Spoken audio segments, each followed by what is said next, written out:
خاموشی بہت کچھ کہتی ہے، کان لگا کر نہیں، دل لگا کر سنو۔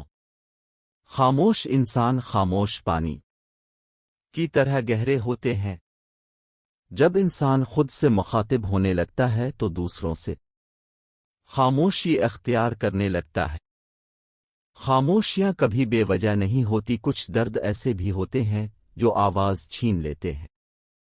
کسی کے ساتھ لڑنا جھگڑنا انسان کے وقار میں کمی لاتا ہے، لوگوں کو اپنی خاموشی سے ڈرا۔ خاموشی عقلمند کا زیور اور احمق کا بھرم ہے۔ جو انسان جتنا خاموش رہتا ہے وہ اپنی عزت کو اتنا ہی محفوظ رکھتا ہے۔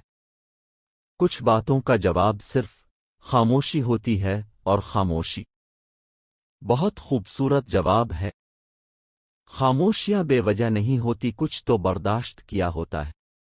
جو انسان تمہاری خاموشی سے تمہاری تکلیف کا اندازہ نہ کر سکے، اس کے سامنے زبان سے اظہار کرنا صرف لفظوں کو ضائع کرنا ہے۔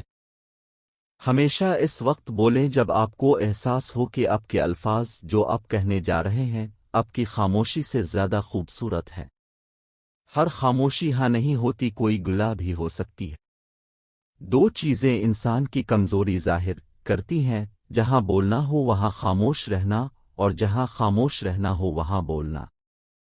خاموشی ایک عظیم نعمت ہے، بالخصوص اس مقام پر جہاں اختلاف زیادہ، آوازیں بلند، علم کی کمی اور دلیل کی کوئی اوقات نہ ہو۔ خاموشی ایک بہترین عادت ہے، خاص کر تب جب آپ جاہلوں میں گرے ہوں۔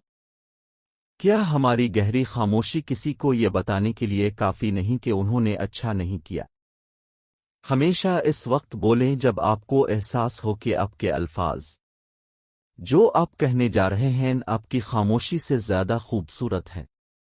جب درد حد سے زیادہ بڑھ جائے تو انسان روتا نہیں، خاموش ہو جاتا ہے۔ خاموشی کیا کہتی ہے؟ ایک اچھا تعلق ہوا کی طرح ہوتا ہے جو خاموش ہوتا ہے مگر ہمیشہ آپ کے پاس رہتا ہے۔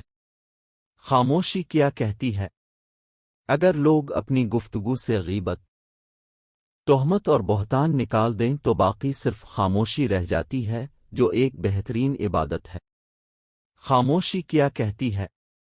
جب احساس خاموش ہو جائیں تو ضمیر مر جاتا ہے، اور یہ وہ وفات ہے جس کی خبر نہیں ہوتی۔